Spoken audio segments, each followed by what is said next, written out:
O Flamengo venceu o Atlético Mineiro por 4-2 em um jogaço em Minas Gerais e segue líder do Campeonato Brasileiro.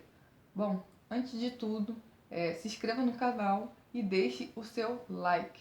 Bom, o Flamengo conseguiu um resultado simplesmente histórico na primeira partida da equipe na Arena MRV do Atlético Mineiro.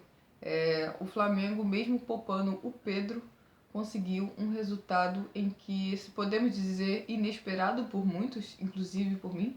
Acho que o Flamengo poderia sim vencer o Atlético Mineiro, até por conta de o Atlético não estar vivendo uma grande fase, principalmente jogando como mandante. Mas eu não vou dizer que não estou surpresa que o Flamengo tenha conseguido um resultado tão expressivo. Eu acho que a gente pode dizer que foi 4-2, mas que se o Flamengo vencesse por 5-1 não teria sido nada demais, principalmente por alguns motivos. Falando um pouco sobre o jogo, o Flamengo começou a partida com Rossi no gol, Wesley na lateral direita, Fabrício Bruno e Davi Luiz na zaga, com Ayrton Lucas na lateral esquerda. No meio campo, apesar da volta do Pulgar, o Léo Ortiz se manteve no time titular, junto com o Alan. O Gerson entrou, mas jogando como um meia pela direita, com o Luiz Araújo jogando como 10 e Bruno Henrique pela ponta esquerda. E no ataque, o Pedro ficou no banco e o Carlinhos começou a partida. Bom, o Flamengo começou bem o jogo, marcando bem o Atlético Mineiro e rapidamente conseguiu abrir o placar em mais uma bola parada do Luiz Araújo. Ele cruzou na segunda trave e o Bruno Henrique completou pro gol. E o Flamengo ali, com menos de 10 minutos, fazia 1-0. E eu acho que esse gol foi fundamental para que o Flamengo vencesse o Atlético Mineiro. Bom, depois disso a gente percebia que o Atlético Mineiro estava com dificuldade de criar, tinha posse de bola, passava muito na parte defensiva a bola, só que se a gente for pensar mesmo em chance criada, o Atlético até consegue criar uma oportunidade, mas antes disso o Flamengo faz o segundo gol em uma jogada espetacular que começa pela esquerda, o Ayrton toca, se não me engano, para o Rossi, ou o Rossi para o Ayrton, que devolve para o Davi passa para o Fabrício, do Fabrício para o Léo Ortiz, depois o Léo Ortiz passa, não sei se é pro Gesso, e depois o Gesso passa pro Luiz Araújo, o Luiz Araújo aciona o Wesley, que antecipa, chuta, a bola bate na trave, e o Carlinhos, como um todo centroavante, vai e pega o rebote e faz o gol do Flamengo, o Flamengo fazendo 2-0. Bom, ali o Atlético Mineiro, que já tinha sentido o primeiro gol, sofre mais um baque, e o Flamengo consegue jogar com uma certa tranquilidade no primeiro tempo. O Atlético até cria uma jogada muito boa, num cruzamento, de um lançamento da esquerda para a direita, a bola entra nas costas do Ayrton Lucas e o jogador do Atlético finaliza para fora, e por muito pouco não diminui. Mas o Flamengo consegue sair do primeiro tempo vencendo por 2-0. E, bom, ali a gente, impossível não elogiar a atuação da equipe no primeiro tempo, uma maturidade impressionante de uma equipe que a gente pode se dizer que a maioria dos seus jogadores são reservas, mas que vem surpreendendo bastante tanto o torcedor rubro-negro quanto o resto do país.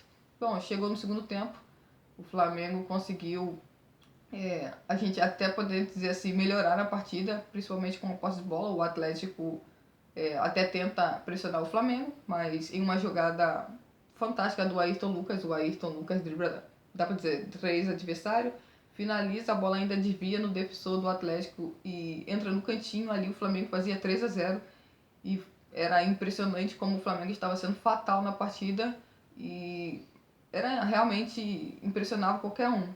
Só que aí veio a outra parte do jogo que infelizmente a gente tem que mencionar depois, que foi a arbitragem. O Atlético logo em seguida diminuiu um pênalti, onde o Alan toca na bola primeiro e depois o pé dele bate no jogador do Atlético, que é o Vargas, e o árbitro marca pênalti.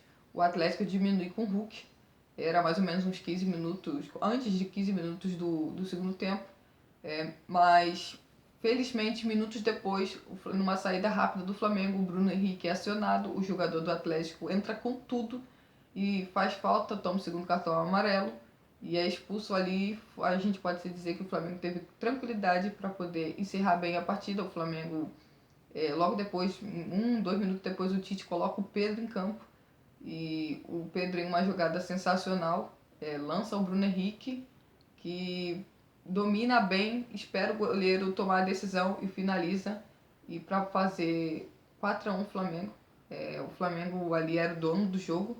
E minutos seguintes o Flamengo continuou criando oportunidade e poderia ter feito o 5-1, mas a equipe estava tomando certas decisões erradas na hora de se queria cruzar ou se queria finalizar. Todo mundo queria finalizar, todo mundo queria chutar, mas o Flamengo teve outra chance de fazer o quinto gol. Infelizmente aconteceu de o árbitro não marcar pênalti num lance em que o Pedro dá de cobertura no adversário, que se não me engano é o Mariano, e o jogador bate com o joelho no joelho do Pedro.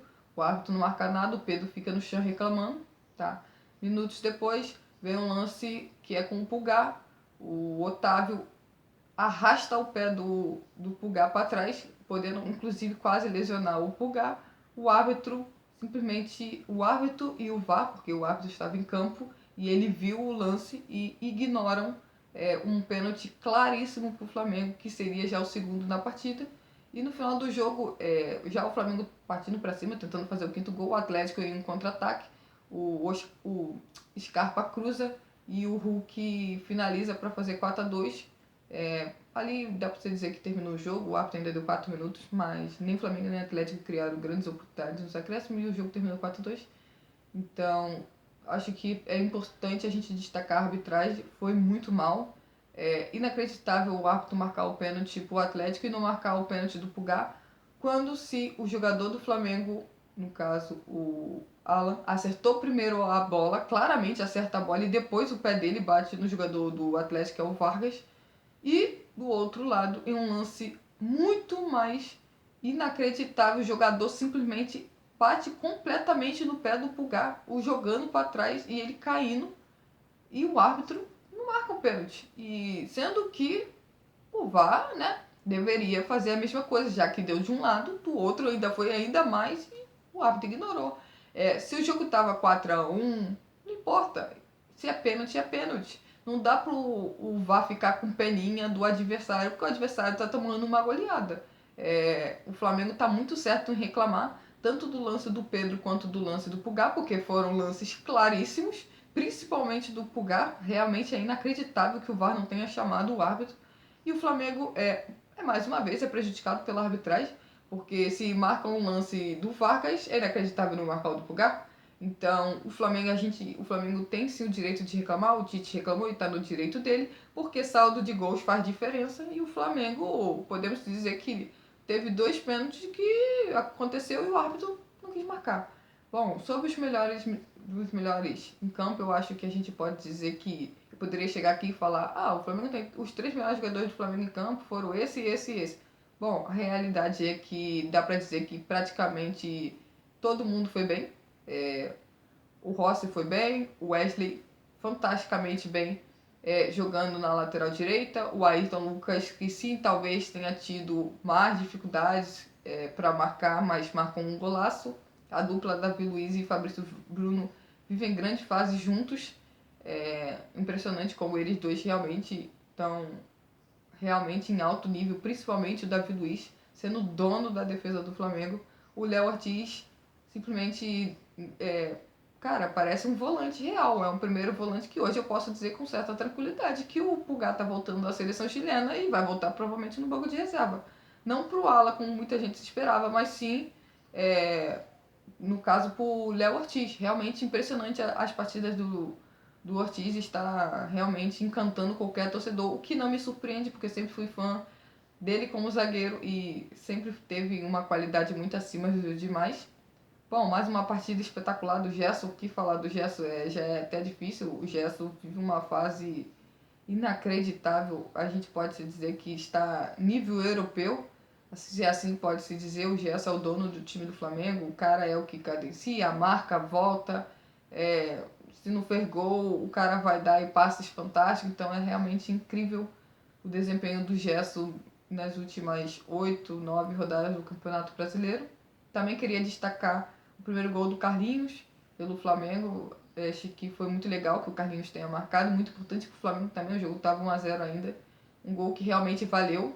porque era um resultado ainda muito em aberto, e o Carlinhos foi lá e fez o gol, que de centroavante, com exatamente o tipo de gol que a gente espera de centroavante. E também destacar, por exemplo, o Luiz Araújo, que a gente pode se dizer que estava atuando em uma outra posição que não é habitual, mas que corre o campo todo, volta, deu para ver que, sei lá para os 20 e poucos minutos, ele troca com o Gerson de posição para poder dar um descanso no Gerson na marcação que marcava o Scarpa. O Luiz Araújo cai um pouco depois, uns 20 e poucos minutos, para o lado direito para marcar o Scarpa, que realmente era o jogador que estava dando trabalho para o lado do Atlético. Mas o grande destaque da partida para mim fica com o Bruno Henrique, que fez, além de fazer 2 gols, o Bruno Henrique fez uma partidaça e demonstrou que ainda tem sim futebol para jogar no Flamengo e que pode sim se recuperar e ajudar a equipe na sequência da temporada, principalmente porque o Flamengo segue sem seus jogadores de seleção e sem o Everton Cebolinha. Eu acho que o Flamengo, no geral, todos os jogadores que jogaram, inclusive os que entraram bem, como o Pedro, dando uma assistência espetacular para o Bruno Henrique. Acho que a gente pode dizer que todos que entraram bem e quem estava em campo fez uma ótima partida. É uma pena, né, a atuação da arbitragem em um jogo em que o Flamengo fez uma partidaça. É um jogo que vai ser lembrado com certeza caso o Flamengo conquiste o Campeonato Brasileiro, onde o Flamengo, o Tite disse que não queria, mas teve que dar um descanso no Pedro no primeiro tempo e uma parte do segundo tempo, porque o Pedro tinha sentido um problema no dia anterior. Então, mas é importante que a gente veja que o Flamengo tem elenco, que o Flamengo tem jogadores que podem sim desempenhar bem, mesmo quando o seu melhor jogador, ou o seu goleador, o seu jogador que dá mais passe, não pode jogar. Eu fico feliz que o Flamengo tenha demonstrado mais uma vez que o elenco é realmente forte e que os jogadores podem sim todos contribuir para que o Flamengo lute pelo Campeonato Brasileiro. O Flamengo chegou a 30 pontos no campeonato, que é realmente impressionante. Na 14ª rodada, o Flamengo ainda tem algumas rodadas até o fim do turno e que pode fazer uma boa pontuação, que é o que eu espero, mas que obviamente para que isso ocorra, o elenco todo do Flamengo esteja preparado para que o Campeonato Brasileiro é longo, difícil, complicado, mas o Flamengo demonstrou na partida contra o Atlético Mineiro que realmente está na luta pelo título do Campeonato Brasileiro.